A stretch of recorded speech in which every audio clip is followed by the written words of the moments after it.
Et on a le plaisir d'accueillir Jennifer sur Vivacité. Salut Jennifer. Salut. Nouvelle page, c'est cet album que l'on va découvrir tout au long de la semaine. C'est le 8e album studio. Il y avait besoin de tourner une page, justement, d'avoir une nouvelle équipe, d'avoir un renouveau pour cet album-là. Oui, j'aspirais à de nouvelles énergies et donc j'ai retrouvé des gens avec qui j'avais déjà bossé, avec qui j'avais déjà fait des chansons, notamment Yoann Mallory et Silvio Lisbonne. Et j'ai rencontré de nouvelles personnes. J'avais besoin après 2017, avec les étapes qu'elle a comportées, qui étaient un peu... Oui, qui était une année un peu extrêmement noire pour négative, vous, hein. extrêmement négative. J'avais envie de nouvelles énergies, d'avoir d'autres points de vue aussi, très légitimement. Et du coup, j'ai retrouvé les chemins des studios grâce à eux, grâce aux auteurs-compositeurs qui qui m'ont fait décupler ces énergies extrêmement positives, d'appuyer là où ça fait mal aussi, d'accepter aussi, de livrer ses peines, d'accepter que ce soit un album plus vrai que jamais, d'y mettre encore plus de cœur, encore plus de choses aussi pour le partager très vite sur scène aussi, partager des choses positives, mais il y a des choses nostalgiques aussi, mais en tout cas de me livrer davantage. Donc j'ai beaucoup chanté en studio en fait. J'ai dû enregistrer genre 80 chansons. Ah ouais? Ouais, pour aboutir à ce disque. Qui est assez lumineux quand même, la tonalité de l'album. Ouais. Vous revenez à cette pop Oui. voilà, qui nous éclaire. Enjoué un Oui. petit peu des débuts. On a la sensation de me retrouver, et moi aussi, j'ai eu cette sensation de me retrouver quelque part, mais grâce à cette équipe, quoi. Et ça s'est fait d'une manière extrêmement spontanée et naturelle. Ça fait con de dire ça, mais c'est la vérité. Parce que c'est un album qui a été pensé un petit peu de loin, mais quand j'ai retrouvé les gens, il y avait cette envie de renouer avec mes premiers amours. Il y a toute une nouvelle génération aussi qui est arrivée, Jennifer, ces dernières années. Il y a Louane, Léa Passy. Oui. Vous vous sentez un peu la grande sœur Qui sont super. Moi, de ces je collègues-là. les aime beaucoup. Grande sœur, genre, peut-être. C'est sympa, merci de pas dire maman. C'est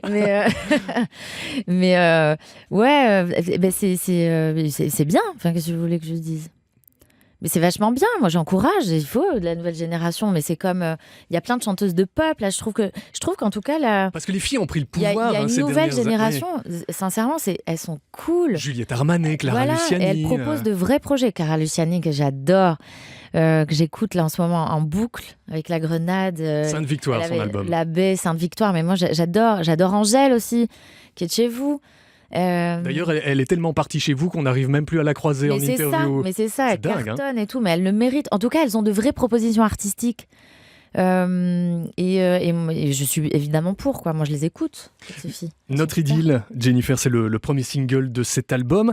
C'est une chanson qui se demande si l'amour peut s'inscrire dans la durée. Il raconte ça, ce titre-là. Un petit peu ça, et puis il y a un petit peu de lâcher prise, toujours, d'accepter. Il y a une liberté, en tout cas. J'aspire à énormément de liberté dans cet album et d'aborder des thèmes que j'aurais pas franchement abordés juste avant.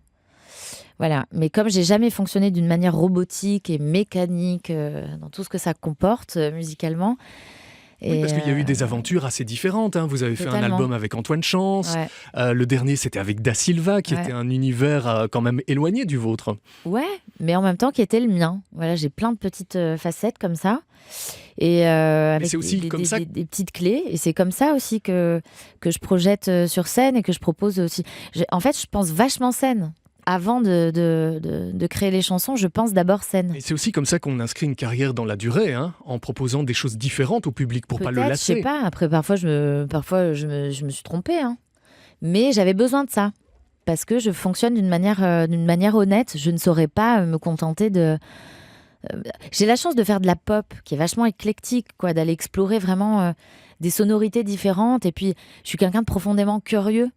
Et j'ai cette soif d'apprendre en permanence, même quand je me retrouve en studio, j'ai besoin d'aller toucher d'autres sons, de travailler avec des gens qui viennent parfois d'univers différents du mien. Et vous écoutez beaucoup ce qui se fait actuellement, justement? J'écoute de tout. Moi, j'ai toujours eu une discothèque extrêmement variée. Et c'est pour ça que je varie les plaisirs aussi sur chacun de mes albums et sur scène, pour pouvoir proposer des choses différentes aussi sur scène au public. Voilà, quoi. Nouvelle page, c'est l'album de Jennifer qu'on découvre ensemble sur Vivacité cette semaine. Encore et encore, ça c'est le nouveau titre, le nouvel extrait, Jennifer. C'est une chanson sur le passé qui nous construit et qui nous rend fort.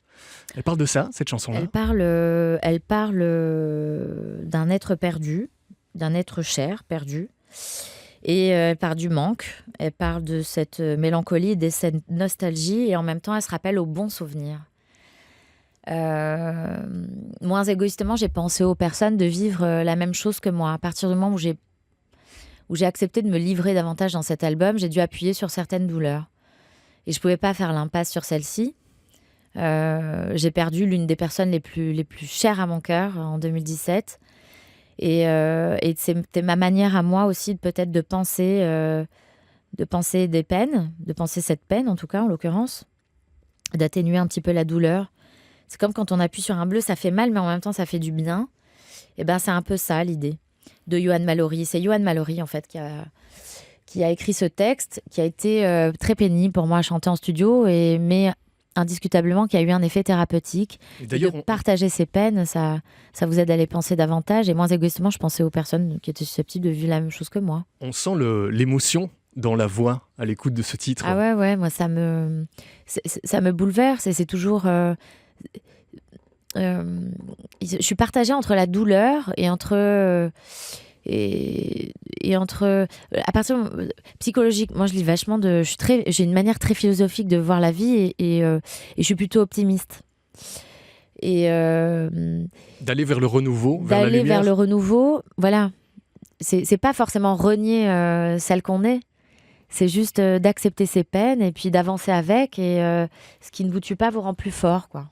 Mais vous parliez de la nostalgie et de la mélancolie, et on retrouve ça aussi dans les titres de cet album, hein. Il y a une plage qui s'appelle Post-mélancolie, et puis il y a un autre titre qui s'appelle Nostalgique d'hier. Ouais. Ça veut dire que vous avez quand même ces sentiments-là en vous aussi. Ah mais complètement. Je pouvais pas les renier. C'était inconcevable. Non, ça fait partie de moi. J'ai certaines nostalgies, c'est une certaine mélancolie. De toute façon, et donc je ne peux pas faire impasse, de toute façon, c'est certain. Même si j'aspire à cet élan de positivité. En fait, mon but premier, c'était de faire la fête avec les gens quand ils viennent en concert. Je pense qu'on en a tous besoin. Et d'ailleurs, il y a beaucoup de titres très rythmés sur cet album. Ah ouais, c'était primordial pour moi d'amener du divertissement, en tout cas d'échanger quelque chose de positif sur scène. Et en même temps, je ne pouvais pas faire l'impasse aussi sur certains de mes sentiments parce que j'avais envie que ça transpire la vérité. Donc je les évoque. Mais c'est peut-être la première fois qu'ils sont autant à nu dans l'un de vos albums. Ouais, c'est la première fois qu'il y a autant de mises à nu, effectivement. Ouais. Quand vous étiez enfant, la chanson est arrivée très vite pour vous, Jennifer. Vous chantiez déjà quand vous aviez 6-7 ans, vous montiez sur les tables. Ouais, j'aimais bien ça. J'aimais bien chanter, j'aimais bien... c'était ma récré à moi, j'avais un dédoublement de personnalité. Dès que je voyais un objectif, il fallait que j'enfile... le costume de mon père ou la robe de ma mère, peu importe en fait ce qui me passait, machin. Mais c'était ma manière à moi de me désinhiber et de m'évader. Mais vos parents chantaient ? C'est la seule chose qui m'ennuyait pas. Vos parents n'étaient pas dans ce métier-là ? Ben si, un peu. Ma mère était chanteuse d'orchestre. Bon, on faisait des petits métiers pour pouvoir subvenir aux besoins de sa famille, mais a toujours beaucoup chanté. Mon père a toujours est collectionneur de vinyles. Il y a toujours eu beaucoup de musique à la maison. Donc finalement, c'était presque une tradition familiale de poursuivre ce métier. Ouais, je sais pas, c'était évident en fait. Est-ce que sur certains titres de cet album, Jennifer, vous avez travaillé différemment la voix ? Parce qu'on parlait d'Encore et encore, qui est l'une des ballades. Je suis toujours en galère en fait avec ma voix en studio parce que je sais jamais, je manque de recul pour les choix de tonalité. Un choix de tonalité sur moi peut avoir un impact dingue. Et quand je me suis plantée sur des tonalités sur certaines de mes anciennes chansons, on avait l'impression de m'entendre moins. Là, on a l'impression qu'il y a un truc qui s'est libéré. Psychologiquement, il y a un truc qui s'est libéré. Donc, indiscutablement, ça s'entend en fait dans la voix. Comme quand je fais The Voice, à chaque fois, je dis mais je ne comprends pas qui tu es, parce qu'il y a plein de sentiments qui passent à travers une voix, qui ne mentent pas. Et j'ai un truc de diaphragme, non mais sérieux, un truc physique qui est redescendu, je sais pas. Donc le diaphragme, c'est au niveau du ventre, et c'est ce qui vous permet de gérer la respiration. Il y a quelque chose qui s'est libéré. Il y a quelque chose et ça s'entend sur le disque effectivement, donc on me le dit. Mais vous la sentez évoluer, cette voix, au fur et à mesure des années, au fur et à mesure des concerts aussi ? Oui, oui, parce que je pense qu'elle traduit un petit peu celle qu'on est, et donc forcément, quand à force de concerts et d'énergie, elle peut parfois changer. Mais ça c'est bien, je trouve. Je trouve ça sain, en fait. Même si elle est plus abîmée physiquement et tout ça, mais ça traduit des choses. Il y a de la vie. Il y a beaucoup plus de vie. Et j'aime bien moi ça. Les choses simples, c'est aussi l'un des titres de cet album. Oui. Jennifer, c'est un duo avec Slimane, c'est une collaboration avec Slim, qui m'avait raconté qu'en fait il avait posé sa voix sur la chanson Témoin, parce que c'est lui qui a donc écrit la chanson, et puis vous l'avez appelé et vous lui avez dit écoute, il faut que tu la fasses en duo avec moi. C'est comme ça que ça s'est passé? C'est un peu ça. En fait, quand j'ai retrouvé les chemins des studios, j'ai eu la chance de recevoir énormément de chansons. Et j'ai essayé toutes les chansons. Donc j'ai dû en chanter genre plus de 80. Et j'ai chanté aussi celle que Slimane m'avait envoyée, qui s'appelle donc Les choses simples. Et j'avais ralenti le morceau, je l'avais vu d'une manière beaucoup plus mélancolique que lui. J'avais eu une autre lecture de la chanson, donc je suis allée au studio, je l'ai fait ralentir, on a fait un piano-voix. Et finalement, quand il est venu dans le studio, il me dit « Non mais attends, t'as une autre lecture en fait du titre, et si tu l'as chanté comme ça, donc il se met derrière le micro, on commence à l'accélérer, on commence à chercher des choses, des sons un petit peu, voilà. Et j'entends sa voix, elle a rechanté et tout ça, je fais mais tu veux pas chanter avec moi finalement? Et donc on a branché 2 micros et ça a fini en duo. Voilà, aussi con que ça, aussi spontanément que ça et naturel. Et c'est bien. Et c'est bien que ce soit pas forcément un coup marketing ou un truc comme ça, parce que je l'ai jamais fait, c'est pas mon truc. Qu'est-ce qui vous touche dans l'univers de Slimane? C'est quelqu'un qui est très lui, à fleur de peau. Hein. Oui, il dégage quelque chose de généreux et d'extrêmement sincère. Et c'est devenu rare, en fait. Les artistes avec autant de... je sais pas, d'aspérité aussi dans la voix, je sais pas, il y a quelque chose de très humble et de très humain et de palpable en fait, même dans son regard, dans sa voix, il y a des choses qui sortent qui ne peuvent pas mentir, et moi ça me touche beaucoup. Slimane qui n'est d'ailleurs pas la seule collaboration, le seul collaborateur de cet album, Jennifer. Il y a Tibbs qui co-signe d'ailleurs la musique des choses simples et qui vous en propose une autre. Il y a Christophe Maé, Johan Mallory et Tristan Salvati, on le disait, qui ont notamment travaillé avec Léa Passy. Mais ça a toujours été le cas. Hein. Sur vos albums, vous avez des collaborateurs. Il y a eu Marc Lavoine, il y a eu Calogero, il y a eu Kyo. Vous êtes quand même une chanceuse. Ouais, j'ai de la chance. Quand on dit ça comme ça, on a l'impression que je suis une name dropping et tout, mais en fait, c'est les rencontres qui font que ça provoque un truc. Et après, je me retrouve en studio et soit ça match pas. J'avais eu d'autres possibilités aussi. Mais ça, c'est hyper prétentieux de dire ça, mais je fonctionne vraiment qu'au feeling. Et c'est en rencontrant les gens vraiment que je vois si ça match ou pas et si la robe me convient. Il faut qu'il se passe quelque chose, qu'il y ait une alchimie. Et c'est pour ça qu'il y a eu Paradis Secret avec Emmanuel Da Silva, parce que ça fonctionnait. Avec Freddy aussi, on était d'ailleurs en Belgique pour enregistrer ce disque. On est resté longtemps chez vous. Mais toutes ces ondes faisaient que je me sentais bien. Et j'ai besoin de me sentir bien et bien entourée, et que ce soit des choses qui me correspondent. Comme dans un cocon, un peu protégé. Mais exactement. Sinon, on peut pas partager les sentiments si soi-même on les ressent pas. Les émotions, on doit les ressentir pour les projeter. Les choses simples, c'est un titre qui célèbre les petits bonheurs de la vie. Oui, il y a un certain lâcher-prise là-dedans aussi.